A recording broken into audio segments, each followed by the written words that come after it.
E aí pessoal, tudo bem? Bem-vindos ao canal Coleção Paralela. Sou o Rodrigo e este é o Mestre do Terror.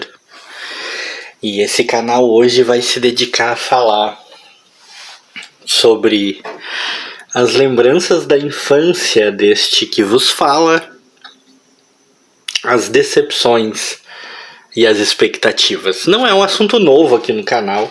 Já comentei sobre expectativas que a gente tem e decepções que a gente tem no mundo dos quadrinhos, no mundo do colecionismo. Mas eu acho que colecionar quadrinhos não é só em si colecionar quadrinhos, né? É literalmente colecionar histórias, mas não só as histórias que vêm em cada uma das nossas edições. As histórias da nossa vida, né? Muitas edições, muitas aquisições que a gente faz vêm acompanhadas de uma dessas histórias. Elas vêm acompanhadas de um acontecimento, de um fato que nos marca, seja pela maneira como a gente adquiriu, seja pelo que a gente sentiu quando leu. Enfim, N razões. Até esses dias teve um rapaz que comentou num vídeo meu e ele sugeriu, olha, mostra as edições com mais calma e tal, mostra melhor as edições. Eu ainda respondi a ele foi muito educado, né? Não, foi uma sugestão mesmo que ele estava fazendo com educação. E eu respondi da mesma maneira, eu ainda disse pra ele, olha, o intuito do canal não é em si ficar mostrando os gibis, é muito mais falar sobre o que eu senti, falar sobre o impacto que eu tive com essas edições, né? E realmente é isso, 99% do que eu mostro aqui não é novidade pra ninguém, não é uma coisa que ninguém tenha visto, não é uma edição rara que as pessoas vão ter dificuldade de ver, e não é algo que ninguém mais no YouTube tenha falado. Então, a intenção não é tanto o quadrinho, né? É o que ele provocou ao entrar na minha vida, na minha coleção. Mas mesmo assim, como eu disse pra ele, vou tentar lembrar de quando for pra mostrar um quadrinho, eu de repente dar um pouco mais de atenção pra isso. Porque foi uma sugestão que pode valer a pena seguir, não custa nada, né? Mas essa edição aqui que eu tenho em especial, essa é uma edição que tem uma história bastante curiosa na minha vida, né? Eu tenho aqui a Heróis da TV, com essa capa que magnífica, eu gosto muito dessa capa. O Adaptoide chegou e com ele a morte do Homem de Ferro. Tá aqui ainda com o selinho dos 30 pontos da cartela milionária. Aí vem aqui, né, 43 páginas com os Vingadores. Ainda tá com aquelas páginas no fim aqui do dicionário Marvel, e é uma edição, é o número 57, é uma edição de 1984. E por que essa edição tem um caráter especial na minha vida, dessa Heróis da TV? Porque ela foi responsável por uma das maiores euforias minhas enquanto moleque, e ao mesmo tempo uma das maiores decepções minhas, e essa decepção veio já muitos anos mais tarde, já como adulto. É pra ver como às vezes há uma janela de tempo gigantesco entre, né, entre a glória e a tristeza, vamos dizer assim, no mundo do colecionismo. Acho que é uma coisa que é uma sensação, são sensações que poucas coisas podem nos provocar além do universo da coleção em si, né? Eu acho que o colecionador, seja ele de quadrinhos, seja ele de literatura, seja ele de filmes, seja ele de action figures, né? O colecionador, ele é uma pessoa muito propensa a ter essas histórias para contar. Eu vou, né, já tagarelei bastante, vou tentar resumir aqui. Certa vez, lá nos idos dos anos 80, eu não vou me lembrar direito agora, gente, que época, mas ainda eram os anos 80, não, talvez mais pro final dos anos 80, a gente já viu aqui que a própria edição em si é de 84, talvez ali por 88, 89, não tenho, ou antes disso ainda, né? 86, bem provável. Eu, né, moleque, criança, Já contei aqui a exaustão deste canal sobre o fato de que quando eu era menino, por N razões, inclusive financeiras, né? Não era prioridade na minha família, sobreviver era prioridade. Né, eu não tinha condição de ficar adquirindo muito quadrinhos novos eram muito complicados. Quadrinho era barato, mas quando você podia se dar esse luxo, era uma coisa que na época não dava para se dar. E de qualquer maneira, a cidade onde eu morava e a região onde eu morava era muito, muito pouco servida da possibilidade de ter quadrinhos. E um dia eu estava indo ao mercado com um colega meu, um amiguinho meu da época, para fazer umas compras. E na verdade, antes disso, eu tô indo ao mercado, eu olho, tem num cantinho de uma esquina uma sacola plástica que havia sido jogado fora. Ela é lixo mesmo. No que eu dou uma passada assim, que eu dou uma olhada, eu vejo que tem algumas revistas em quadrinhos na sacola. E eu fiquei doido para pegar, mas bateu uma vergonha e acabei não pegando. Se não me engano, eu peguei um gibi só, uma edição. E não tive coragem de pegar as outras. Fiquei com vergonha. Né? Vai entender por quê. Mas fiquei com aquilo na cabeça. Nossa, eu vi que tem umas edições lá. Né? Eu queria pegar. E aí, o que eu fiz? Eu recorri a um amigo meu. Numa outra vez a gente desceu para ir no supermercado. E na volta eu falei para ele, olha, tá ali a sacola que eu te falei. E ele, muito mais despojado do que eu, simplesmente foi lá, deu de mão na sacola, pegou. E trouxemos a sacola toda animados e começamos a tirar de dentro. E tinha mais umas 3 ou 4 revistas, uns 3 ou 4 gibis dentro. Um deles era esse aqui, era Heróis da TV, com essa capa, né? O Adaptoide chegou e com ele a morte do Homem de Ferro.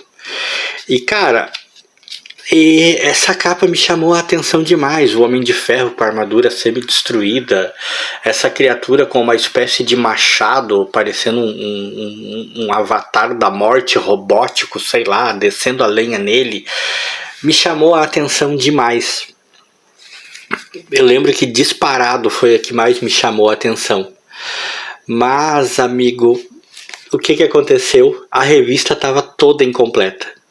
Tinha só a capa e umas poucas páginas de dentro. Faltava a maior parte da revista.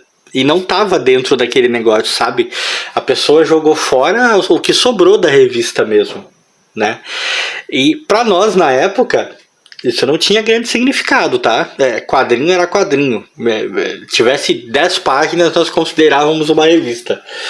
Mas ficou na minha cabeça o fato de que ela tinha essa capa que para mim era icônica, mas a história dentro praticamente não tinha nada da história para eu ler. E eu fiquei extremamente curioso, querendo poder finalmente ler essa história que eu achava que devia ser sensacional, mas não tinha sobrado praticamente nada da história do Homem de Ferro, nada da história. E durante muitos anos eu esperei a oportunidade em que eu queria ler essa história, em que o tal do Adaptoide, né, que eu supunha na minha cabeça que era este cara aqui, lutaria com o Homem de Ferro. A revista, como ela diz, ela traz uma história dos Vingadores aqui, ó, tem, né, o argumento do Roy Thomas e desenho do Barry Schmidt, né, que é uma boa história, essa história dos Vingadores aqui, tá? É uma boa história, é um excelente argumentista, um excelente desenhista. Na época eu estava começando a ler quadrinhos, eu estava engatinhando no universo dos quadrinhos, então praticamente tudo era novidade para mim, inclusive os Vingadores e essa formação. O Hércules foi a primeira vez que eu vi o Hércules num quadrinho, foi nessa edição aqui. Eu até então nunca havia visto o Hércules antes. Feiticeiro Escarlate, Mercúrio, todos esses caras eram novidades para mim, né? Eu gostei dessa história, né? Claro, era a história mais completinha que tinha na revista, tá? Lembre-se, eu digo gostei, mas não tinha uma única história completa na revista. Mas essa era a que estava mais completinha, eu gostei também, foi a primeira vez que eu vi esse cara aqui, Cavaleiro Negro. Até então eu nunca o havia visto antes. Tem também, aqui a história dos Vingadores é bem longa e tal, né? Tinha o Hulk participando da história. Era uma história deveras interessante. Eu tô passando porque ela não é o alvo, né? Eu vou deixar do Homem de Ferro por último. Tinha uma história da Sonja aqui, ó, com o argumento do Roy Thomas e a arte do Dick Giordano. Eu confesso que eu não gostei dessa história. Ela também sobrou muito pouco para ler, mas agora eu tô falando como quem finalmente leu a história completa, né? Eu não gostei muito dessa história, não. Eu nunca fui, na verdade, muito fã das histórias da Sonja. E aí temos a famigerada história do Homem de Ferro, certo? Tá aqui a poderosa história do Homem de Ferro, com Mike Fagbrecht no argumento e George Tuska nos desenhos. E cara, quando foi que eu finalmente consegui ler essa história? Muitos anos depois, quando eu adquiri essa edição aqui, num sebo. Tá até aqui, tem precinho de sebo nela, né? Tinha. Aí eu finalmente fui ler. E isso eu tô falando de muitos anos depois mesmo. Muitos anos, muitos. Coloquem aí muito mais de 10 anos depois. Eu achei a edição e eu fui ler. E qual não foi a minha decepção ao ver que o Adaptoid era esse cara aqui? Eu já fiquei assim, como assim? Né? O Adaptoid é essa espécie de besouro com escudo e arco e flecha. Cara, aquilo já foi um golpe, entendeu? Já foi um grande golpe. Lendo a história, eu entendi que o tal do Adaptoid era bem casca-grossa, capaz de copiar os poderes dos Vingadores e tal, e que ele realmente estava dando muito trabalho pro Homem de Ferro. O Homem de Ferro na sua armadura clássica. A arte não é a das melhores, eu não sou muito fã dessa arte aqui, mas mesmo assim, mesmo compreendendo o nível de poder, vamos dizer assim, que o Adaptoid demonstrava, eu lia a história incredulamente, porque esse Adaptoid era o que eu me dizia o tempo todo. Meu, não é o que eu esperava, não é o que eu esperava mesmo, né? E ele deu, né, um maior problema pro Homem de Ferro. E aí o tal personagem da capa aparece aqui, rapidamente, numa espécie de visão, né? Uma espécie de alucinação aqui que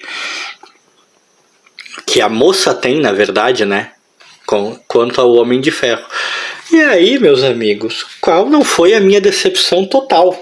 Tipo, era meu primeiro contato com o Adaptoid, muitos e muitos anos esperando para ler essa história, para finalmente conhecer o tal do Adaptoid, e o que eu descubro que ele não era essa figura maravilhosa aqui, que ele era aquele cara com asa e tudo mais. Foi uma das maiores decepções que eu tive no universo dos quadrinhos, né? Tipo, foi um banho de água fria total. Total. Eu não consegui gostar da história.